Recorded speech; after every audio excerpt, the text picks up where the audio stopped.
Donc pourquoi je pense que pour un migrant, surtout extra-européen, n'a aucun intérêt, de venir en France, en Navarre et même dans toute l'Europe?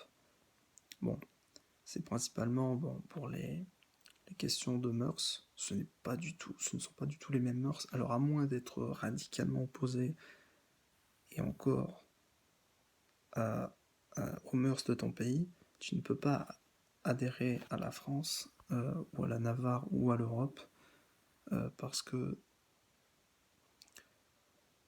qu'en fait, l'Europe, il y a plusieurs aspects à comprendre là-dedans. L'Occident, de manière générale, est fondé à la base, sur des races, mais des points de vue religieux assez disproportionnés, et aussi sur un aspect alors récent, très très récent, qui a été imposé de manière tout à fait catégorique, de laïcité, c'est-à-dire en fait entendre. Au début, c'était pas ça, mais au début, c'était liberté religieuse, et c'est passé au niveau suédois, et c'est passé au registre français, franc-maçon nouveau, hein, qui dit qu'il ne faut pas de religion du tout.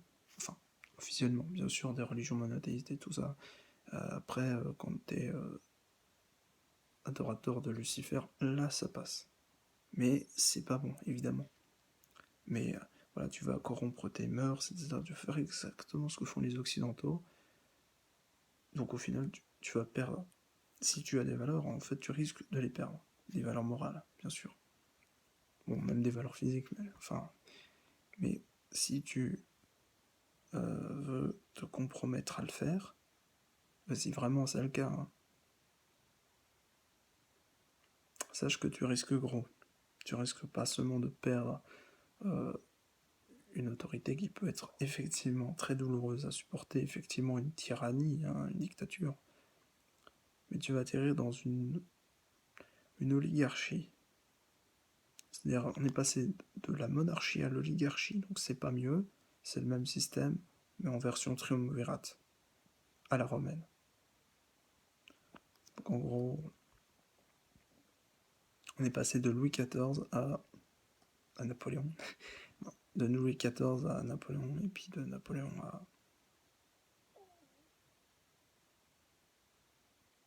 à la République, on va dire, démocratique, entre guillemets. Je mets tout entre guillemets. C'est pas tellement républicain, hein, de pratiquer le culte du secret par les francs-maçons. C'est pas non plus très démocratique euh, de procéder à une oligarchie, c'est-à-dire un président, une assemblée nationale et un sénat. Mais dans tous les cas, tu ne votes pas tes lois. Donc c'est pas une démocratie, selon les lois suisses d'ailleurs, helvétiques. Et ensuite, bah, tu subis. T'as une liste de gens, c'est pas mal, qui ont tous des arguments bien maçonniques, et derrière tu votes. Voilà. Tu choisis un des francs-maçons que tu veux qui te représente.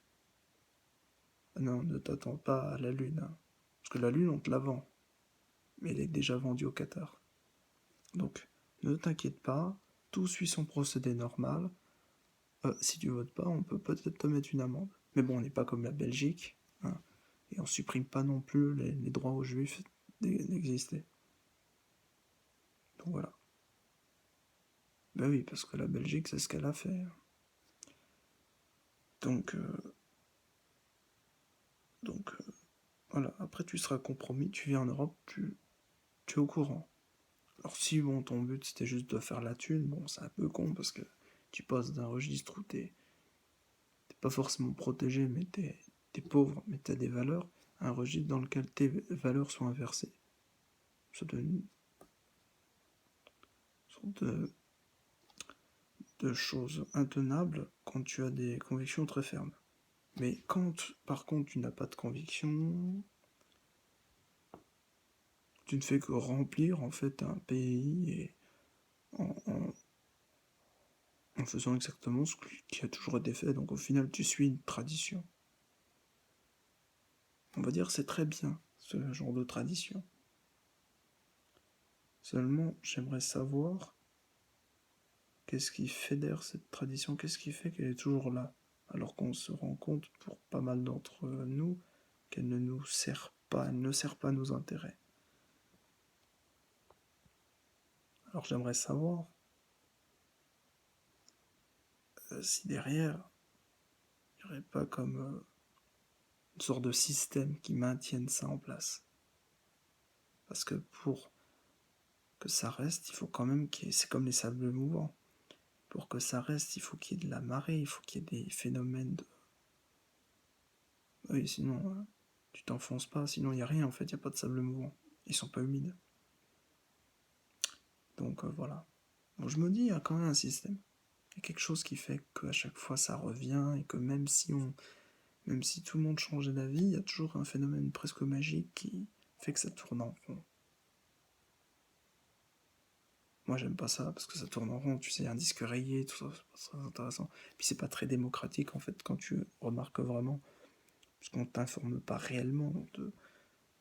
Les seules sources sont l'INSEE qui en fait ne peut le dire pas, c'est le principe, se valorise lui-même par ses agents.